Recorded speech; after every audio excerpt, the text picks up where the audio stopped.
ішіндегі ең ашулысы. Бірақ RS бар адамдар 14 литрден көп екенін барлығы біледі. Ремень тағы бар.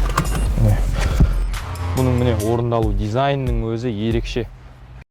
Ассалаумағалейкум, құрметті көрермен. Байланыста Картас YouTube арнасы, оның жүргізушісі мен Ахмадиев Төлеген.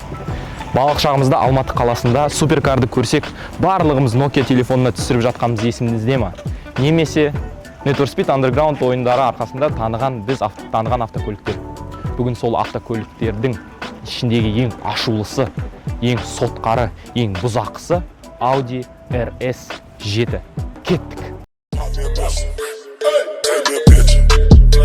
Right with you, right like Christmas, like this, right like tissue, right to official, good like Silson, work out wisdom, working on business, spank, gang itching, fucking with the wrong one tripping, better run a station for the tension, turn around draw, listen, fucking with the end up missing, get them knocked out for a ticket, coming down nigga through the sentence.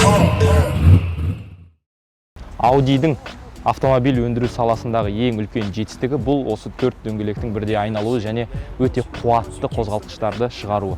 Мынаның астында V-тектес 8 цилиндрлі битурбо мотор орналасқан. Яғни бұл 560 аттың күшін береді. 2013 жылғы арада бар болған 8 жыл өтсе де өзінің құнын жоғалтқан емес. Бұның құны 27-30 миллион төңірегінде. Нақты деректерге сүйенетін болсақ, бұл ұзақ жолда, яғни тіке түзу жолда 7,5 литр жанармай жағады екен. Ал қалалық жағдайда 14 литр жейді. Бірақ RS бар адамдар 14 литрден көп екенін барлығы біледі. Ремень тағы бар. Audi RS7 автокөлігі 2013 жылғы. Бұл бірінші шанақта шыққан автокөлік. Содан кейін бар болғаны 1 жылдан кейін 2014 жылғы рестайл дүниеге келді. Рестайлда барлығы осы ішкі экстерьер, интерьер, сыртқы бейнесі бойынша оның алдыңғы шамдар өзгерген, сонымен қатар астыңғы бамперлар өзгерген, көздері өзгерген, сондай аз-кем өзгерістері бар. Жалпы RS туралы айтатын кезде біз Audi'дің тарихына тоқталмасақ болмайды. Яғни оның тарихы Quattro және Quattro Sport 1980 жылдан орын алады. Яғни екі есікті купе бүкіл әлемде талай шу шығарған болатын. Талай жарыстарда жеңімпаз болды. Сонымен Audi'дің ерекшелігі бұл толыққанды 4 дөңгелекке күштің берілуі. Яғни бұл тек қана алдыңғы жетек не болмаса артқы жетек емес, толық 4 дөңгелегі айналады. Бұл 4 литрлі битурбо мотормен жабдықталған 560 аттың күшін береді зауыттан шыққан кезде, бірақ мына автокөлікте 600 атқа жуық күш бар. Ойлаңыздар, 600 аттың күші деген бұл не деген сұмдық дүлей күш.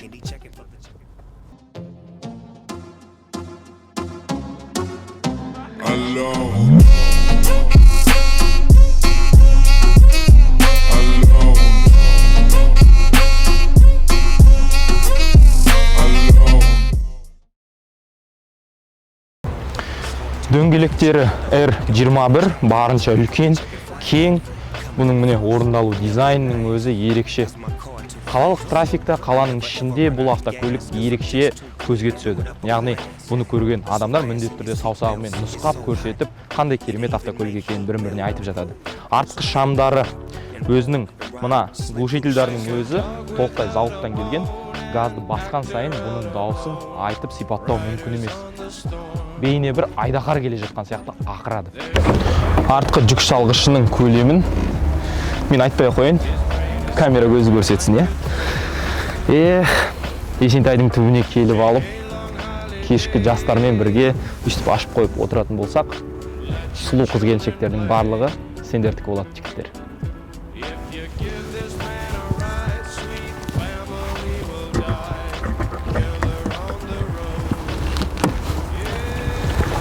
Міне.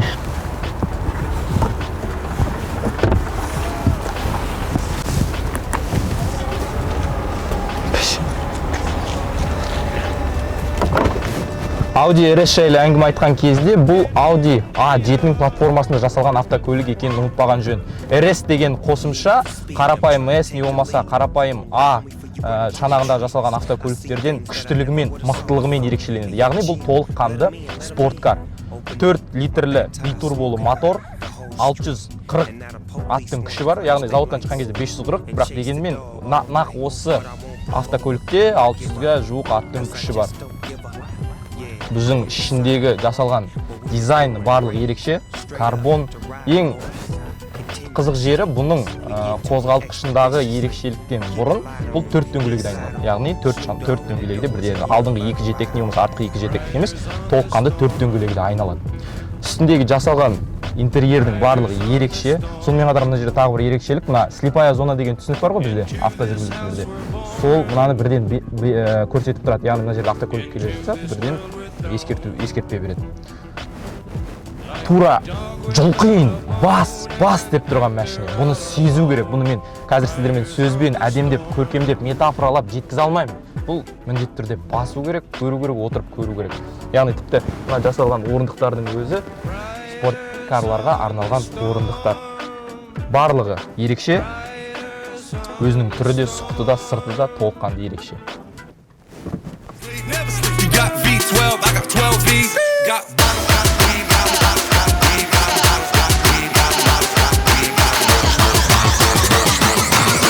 what you want, I got what you need.